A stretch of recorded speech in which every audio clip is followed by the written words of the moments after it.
no doubt that the one thing people really get concerned about when they're buying a snake is, will it eat? So today, I'm going to go ahead and share the 3 easiest tips for you to make sure that your snake is going to feed well for you.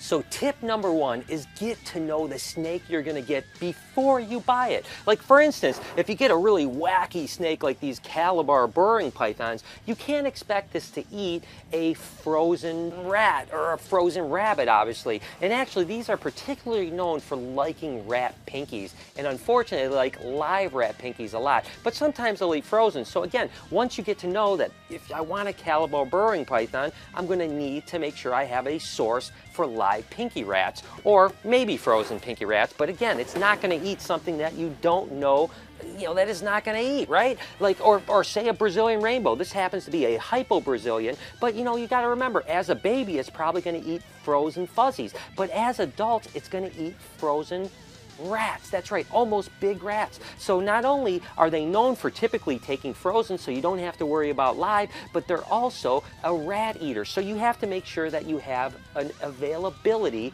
to large or small large rats, because that's what they eat. So the more you get to know about the snakes that you're going to actually get prior, the better success you're going to have. But let's go to the next level. Let's say that you're going to want to get a ball python, which is of course one of the most common and probably best pet snakes out there, but the problem is that some of them want live food. So I know, like, let's say you UK viewers, a lot of times you'll say stuff like, well, it's illegal to feed live in the UK, and I get that, I totally get that, but the fact is that when you keep royal pythons, as you guys call them over there, still the vast majority of people that keep a collection feed live to the animals that are going to eat live. It's very important to know that before you're getting an animal. Yeah, a lot of them will feed on frozen, and we're going to talk later in the show how you can have success getting them switched to frozen. But my point is, get to know your snake. If the live is a no-go for you, if that's a deal breaker, I will not feed live to my snake, then a ball python might not be your option. You might want to stick with something more like a corn snake.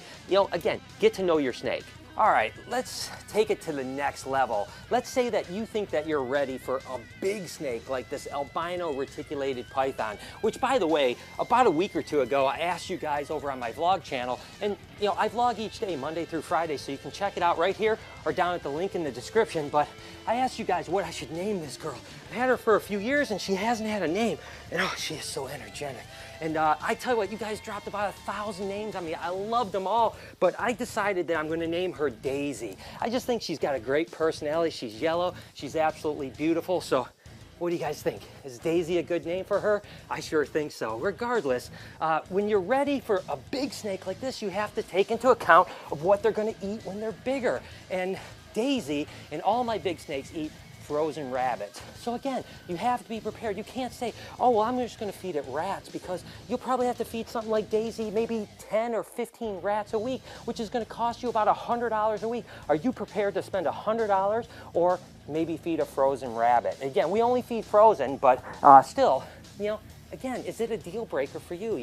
I love rabbits. I love all animals, even mice and rats. But you have to be prepared to feed these guys whatever they want to eat. So that's my first tip. You have to get to know your snake and have to be prepared to understand what these guys need to eat, even if it means you have to feed Lil Thumper off. Getting back to tip 1, when I talked about frozen feeders, let's just assume that you want a snake that eats frozen, or a species of snakes that is known to eat frozen. A lot of times I get asked the question, how do I thaw them out? So I want to just go over that. These are some fuzzies here, frozen fuzzies. And basically, I like to take lukewarm water, maybe on a little bit of the warm side, not hot, because you got to remember, if you put too much heat on these guys, they're actually going to cook a little bit. You don't want that. It's probably not good for the snake, plus it'll kind of turn it off. So basically, just throw your rodents in a bucket like this, set your temperature to, again, a little bit warmer than lukewarm, like kind of you know, warm to the touch, but not hot to the touch. Now, another technique is literally just, you know, put down some paper towel, set them out somewhere, and let them thaw for an hour, hour and a half, something like that. I personally like to thaw in a bucket with warm water, but again, you know, that's totally up to you. You know, whatever you want to do, if you want to take the time. Now, there's some people that feel that water that goes into it actually will help, you know, the snake kind of lubricate on the way down. I'm not 100% sure I believe in that, but at the same time, now if you get a picky feeder, which we're going to talk in a little bit, sometimes thawing it in warm water can actually cause it not to eat, but we're going to talk about that in another tip. But for now, let's just go ahead. So you've got lukewarm water, you know, just enough to kind of submerge them in, just like this, and then go ahead and leave those in there for probably anywhere from 20 minutes to a half an hour, and then they're going to thaw out. Now, you can, if you want, you know, warm them up a little bit at the end so that they're not cold, but that's it, that's it. But then after you're done with that, you know, let's say this is taken, follow me guys. All right, so once you drain the water out of the bucket, you know, basically what I'll do is I'll just get paper towel that I set down, and I just want to make sure I dry these guys off the best I can.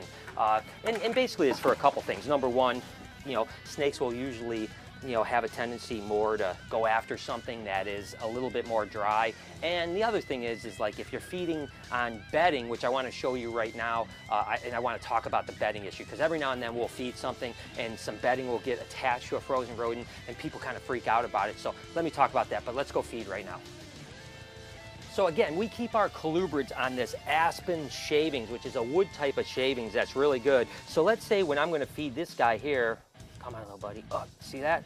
Now, of course, with that, so you can see right there, look at how it's actually, you can see, well, he's wrapped it up pretty good. But if you look, there's actually bedding on the rodent itself. So as it's eating it, it's going to eat a little bit of that bedding. And a lot of times people like kind of freak out about that. They're like, oh my God. Well, there's two ways you can avoid it if you really wanted to. You can certainly use a feeding cage, which a lot of people do. And there's a lot of kind of, you know, talk about, should I remove my snake from the cage and put it into a feeding tub, or should I keep it in his cage? Listen, if your snake eats really, really well, move it to a tub. That way you have no bedding, you have no issues with the snake getting any kind of bedding ingested. But if your snake is a little bit timid and a little bit shy, like some snakes are, if you move it, it may stress it out and it doesn't want to eat. Now, the whole idea behind it, of course, is like, okay, well, if I go in the cage and feed it, it may think the next time I go in the cage, it's going to think my hand is food, which is certainly a possibility. But I always say that if you go in the cage 7 days a week, and only one day you feed it,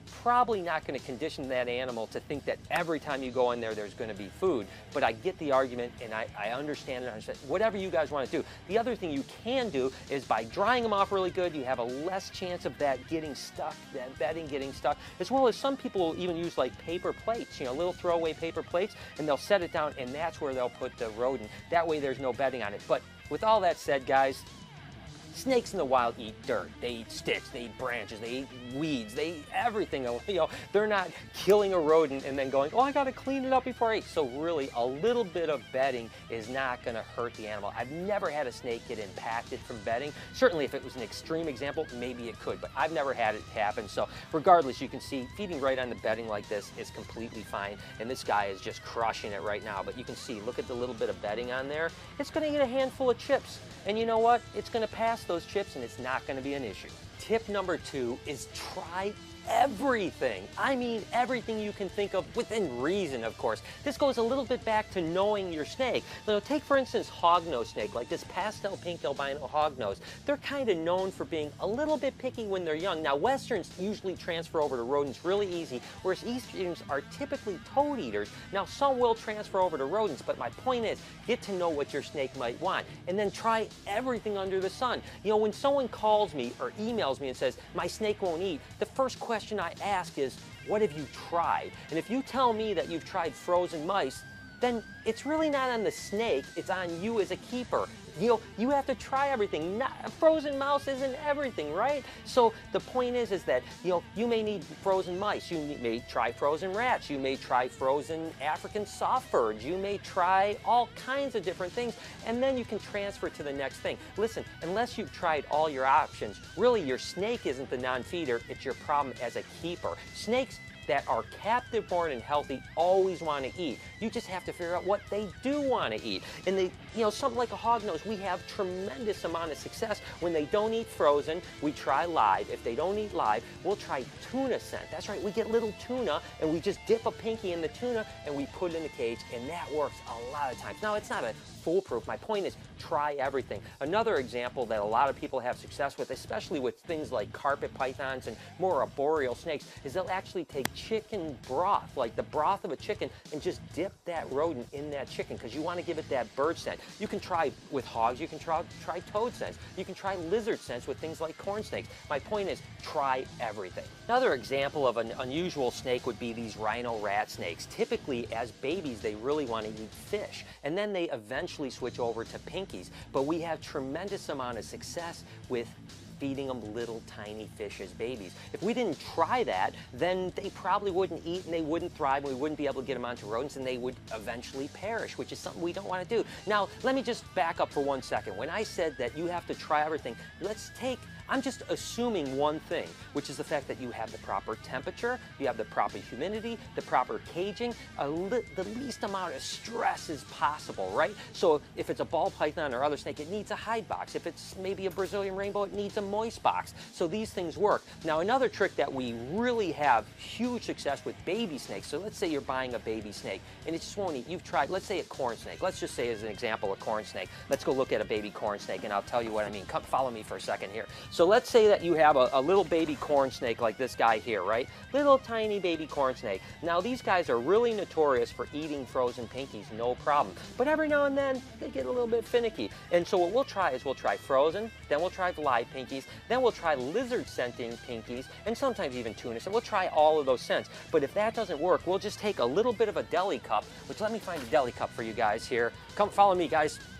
So we'll just take a deli cup like this, make sure there's holes in them, and a lid like this, just like this right here. So again, deli cup, holes in it, lid right here, and we'll actually put the snake in it with a pinky. And then we just cap that off like that, and we leave it in overnight. And a lot of times, whether it's frozen or live, being in overnight trap with it will cause it to eat, which is really a great tip for you guys. That's the other thing I can't stress enough, is that, you know, just because you drop a rodent in a cage, whether it's frozen or whatever, and you leave it for 10 minutes, it doesn't eat, that doesn't mean it didn't eat. A lot of snakes are nocturnal, so they need to be left at night. So if you're feeding a frozen, I wouldn't suggest necessarily feeding live unless it's a pinky or a fuzzy and leaving it in overnight. But if it's something bigger that can hurt the snake, that's probably not a good idea whatsoever. But certainly if it's a pinky, a fuzzy live, or frozen, leave it in overnight, you know, because oftentimes that's when snakes eat. They eat at night. So, but this deli cup trick, I tell you, it's a lifesaver. It works with so many little baby snakes. All right, now I'm going to go on to tip number 3 for you people that hate live feeders. Let's take, for instance, this pastel GHI ball python here. He's a male, and he's actually about 3 years old, and he's not really big, and he only eats live. We cannot get him onto frozen. A lot of our ball pythons really depends on the time of the year. Sometimes they'll eat frozen, other times there's nothing you can do, and we have to feed them live. But if you are just dead set, you know, first off, if your snake won't eat, you have to offer it live. I mean, you have to. As an owner, it's not right to have your snake starve to death because you have some aversion to live food. But that being said, it is completely responsible for you to want to go over to frozen, not only for the safety of your animals, but also, you know, if you're an animal lover like me, you don't really want to watch an animal die like that. So I totally get it. So I'm going to give you guys a tip that works really well for us. Once a snake has eaten 2 or 3 live meals, a lot of times this tip will really, really help you get it back onto frozen and consistently onto frozen. So here we go. All right, so guys, I've been thawing out these rats for the last maybe 20-30 minutes in warm water, and as you can see, I mean, they're pretty good sized rats right here, but this is just kind of like, you know, again, warm water. They're definitely thawed through. I can feel them. They're 100% thawed through. So what I want to do now is actually go hot. And I'm not talking like scalding hot, like boiling hot, but pretty darn hot, like, I mean, hot to the touch type hot. Because what you gotta remember with, let's say a ball python that's a finicky animal, ooh, that's nice and hot. I'm gonna just cool off a little bit. And I'm not gonna put a ton of water in here. I'm just gonna kind of cover the rodents so that they, what I call superheat. Now again, going back to what I was saying, you gotta remember that ball pythons and most pythons have heat pits. So they're sensing that heat, like they're like, okay, when they're in the wild, it's kind of like that movie Predator, right? They're in the dark and those heat pits are picking up the thermal kind of grading of what's going on there. And when a rodent runs by and they see that heat coming, what the heck is that noise? When they see that heat coming, they're like, holy cow, wham, and they nail it. That's what we're trying to achieve. So come on, follow me. Now what you want to do is actually bring the bucket itself, and we're going to go around this way, guys.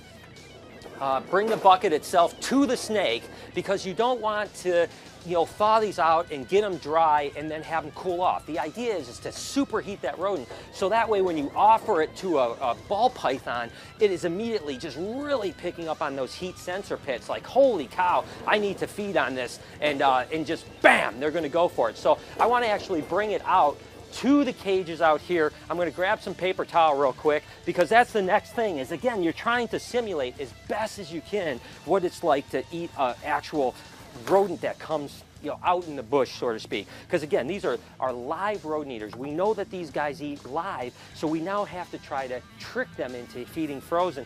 And again, by that nice and, oh man, this is, I mean, it is really hot, guys. I mean, not like burning hot, but I bet you it's 105 degrees or something like that, which is really gonna flare off those heat pits. Now what I wanna do is just really give it a good dry, but you have to do this relatively quick because you don't want it to cool off. And then go ahead and just offer it to the ball python here. There you go. You see, now that was actually a live feeding ball python that just took frozen for me. So this is kind of the option that you can go, is superheat that rack, dry it off really quick, and then offer it right away. And those, again, those heat pits are gonna go bam, they're gonna fire up and they're gonna go after them. Now, again, you may only have, you know, 10 or 20 or maybe 30% success rate to go, but you can try it and try it and try it, and eventually they will switch over. Typically, I know that once a ball python starts eating frozen or live really quickly, like they're attacking, that's when you do it. When you start to open that cage and it just immediately like looks like, oh, I want that live rodent, now you can switch it off to frozen, and that's the way you can switch it over. But let's go ahead and talk about, let's say these 3 tips just haven't worked for you. In particular, it's going to be ball pythons I'm talking about. I'm not a big fan of force feeding or assist feeding most snakes, and I've showed you guys the assist feeding technique that I've used on ball pythons, but I'm going to go ahead and just kind of insert it into this show too, seeing that I'm talking about tips of feeding snakes. So let's say you have a ball python. Well, let's go look at some baby ball pythons real quick.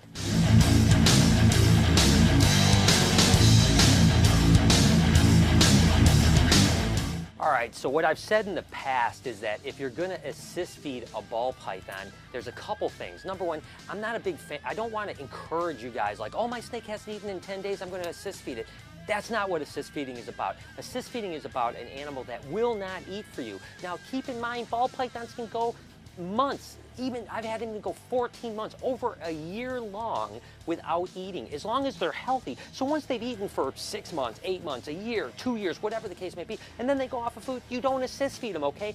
I only use assist feeding when it's baby snakes that will not take anything. I've tried live, pinkies, fuzzies, rats, African saw, I've tried it all. They will not eat for whatever reason. I don't know why they don't eat. I have no clue. And that's one of the things I want to talk about. I'm always trying to get in the heads of snakes, right? Think like a snake, if that's at all possible. What would they want to eat in the wild? As long as you can try to give them all those options of what they eat, almost always they will eat. But let's say you get into a road where you bought a baby ball python, it will not eat.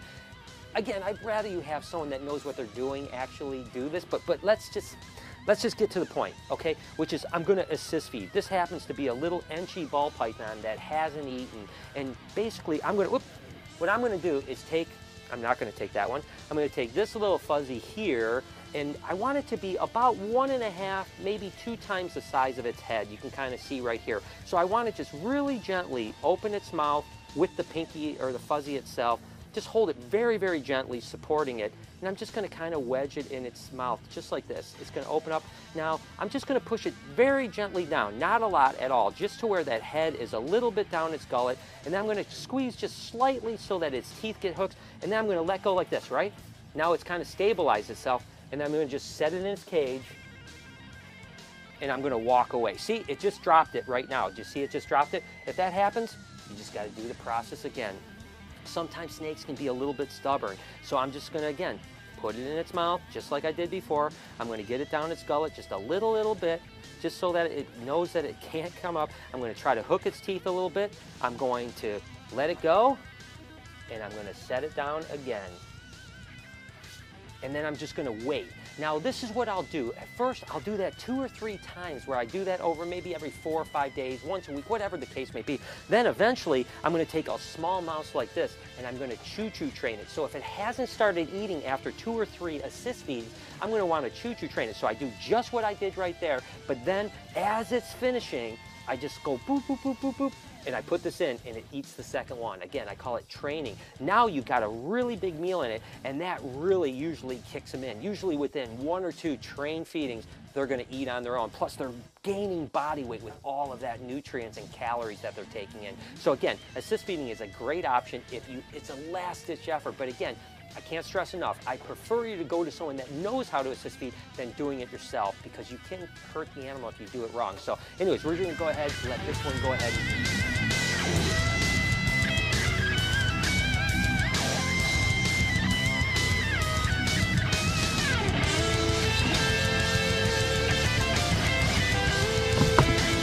So that's how you train a snake, or choo-choo train a snake to get to eat. Again, just a couple meals like this and they almost always kick in. All right, so basically guys, if you follow those tips and you want to have a really healthy snake that eats, I guarantee you almost all the time one of those 3 tips are going to help you. Again, think like a reptile, think like a snake, and you guys will have a great time. And again, you can always reach out to people like me. I'm always here to help you guys if you have any problems. That's what I'm all about, making your life and your passion for reptiles continue to grow. So make sure to follow me on all my social media stuff at Snake Bites TV. Until next week, you've been watching Snake Bites.